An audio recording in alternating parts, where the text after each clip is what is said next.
Hey guys, last week I put out video 1 on fixing the slider. I know some of you have had some issues with getting the brake right on that slider.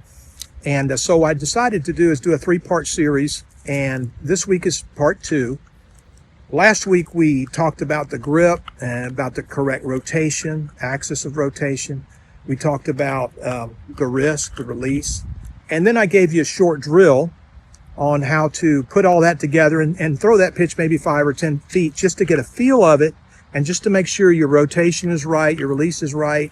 So if you didn't see it, there's a link here. Go ahead and link to that and take a look at it. Now today, in part 2, we're going to push that distance out, all right? We're going to take what you learned in video 1, and then we're going to push it out, and we'll start maybe 25 feet from the plate.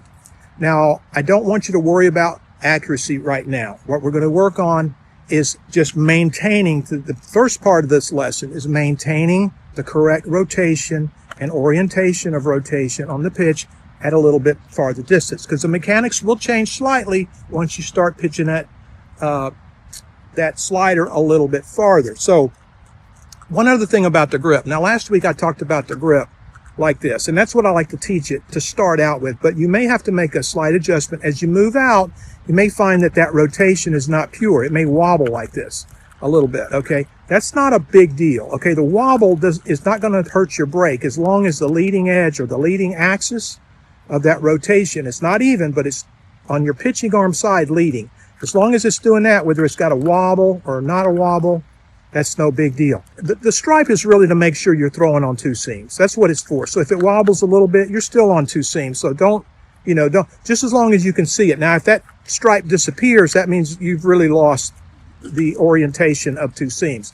So, but anyway, if you're having issues with that, change the grip slightly. What I have to do sometimes, for example, I might tuck that in this way, just a little bit. Today, we're going to push it on out, start at 25 feet, throw, make sure your orientation stays good. Now, as soon as you feel comfortable with that, we'll move on out to the full distance, okay?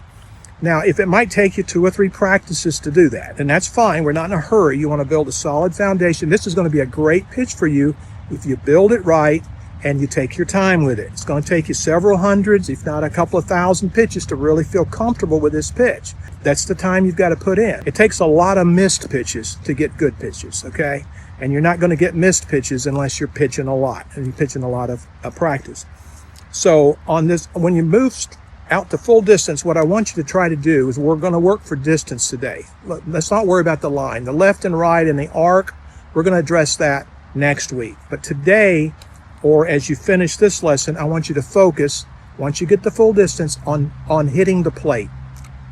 Yeah, I want the ball to land on the plate. Now, if you miss to the left or miss to the right a little bit, that's not an issue. I'm not even concerned about left or right today. Again, like we said, we're going to take care of that next week.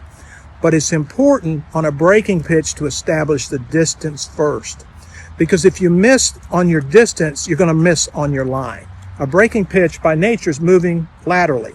So if you throw short, it's going to land, say if I'm throwing that slider, it's going to land to my right side. If I'm pitching, if I pitch too deep, it's going to land on my left. So it's real important that you establish that distance. That's why I want you to use the plate as a point of reference. Try to hit the plate as far as your depth now, not your left, right, but your depth. Try to hit that plate with the slider.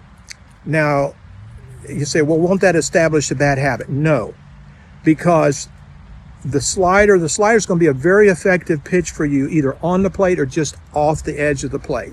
So that's why I want it from the beginning. You want to train to hit the plate. You can make a slight adjustment in a game and throw it a little deeper and hit it for a strike. But you don't want to start out building all that muscle memory, throwing it 1.5 feet behind the plate. No. You don't want it back there. It's too easy to hit back there. You want it on the plate, right on the corner of the plate. That's a great out pitch when you're trying to force that batter to hit into your defense or foul the ball or something like that. So that's where we want to orient our distance, is to the plate. The slider is a great companion to the screwball, because either one of them will break anywhere between 12 and 18 inches.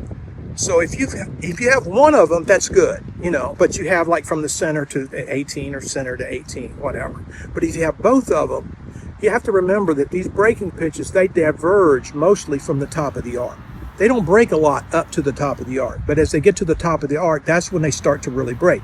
So if you have a pitch, and this really messes with a batter's timing sometimes too, if you have a pitch that you can throw up there and it just breaks a little bit on the way up, but then breaks a lot on the way down, and he's trying to figure out which pitch it is, now it takes about 1.6 seconds or so for a pitch to leave your hand and hit the ground behind the plate or hit around the plate. So it takes 0.8 of a second for him to decide if he's going to hit that pitch, and especially if it's breaking a lot on the downside. So just say he's seen a pitch that's breaking away from it, and now you throw another one up there that's breaking to him. So now he's going, okay, where is it going?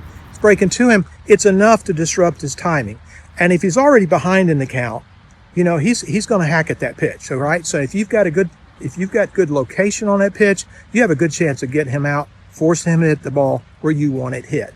So again, if you have any questions, get back to me. I'll be glad to help you any way that I can. All right. See you next week, guys. Bye.